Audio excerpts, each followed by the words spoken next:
សូមជម្រាបសួរអតិថិជនដែលនិយមគាំទ្រនៅហាង Woody Fashion ថ្ងៃនេះខាងខ្ញុំបាទនាំយកនៅខោកាគីជើងខ្លីប្រភេទ brand Polo ចំពោះសម្រងរបស់វាគឺក្រោមលើជង្គង់សំទោសបងប្អូនណាគឺលើជង្គង់ធម្មតាខ្ញុំធ្លាប់យកទៅខោក្រោមជង្គង់ទេតែថ្ងៃនេះខ្ញុំយកខោជាលក្ខណៈលើជង្គង់តែម្ដងហើយពណ៌គឺមានរហូតដល់8ពណ៌សម្រាប់បងជ្រើសរើស brand របស់វាគឺ brand Polo ចំពោះទំហំគឺមានចាប់ពី29រហូតដល់38សម្រាប់បងចាប់ពីគីឡូ40ជាង50រហូតដល់80គីឡូជាងអាចស្លៀកបានខោនេះផលិតផលនេះគឺនាំចូល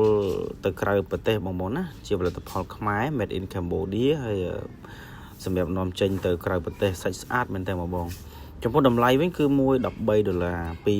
$25បងយក$335បងណាបងយក2ខោឡើងគឺខាងបងអូន free សេវាកម្មដឹកជញ្ជូនសម្រាប់ព័ត៌មានបន្ថែមបងមួយអាចទំនាក់ទំនងតាមរយៈលេខ Telegram ដែលខ្ញុំបានដាក់នៅខាងលើឬក៏បងតម្លាក់លេខទូរស័ព្ទនៅក្នុង comment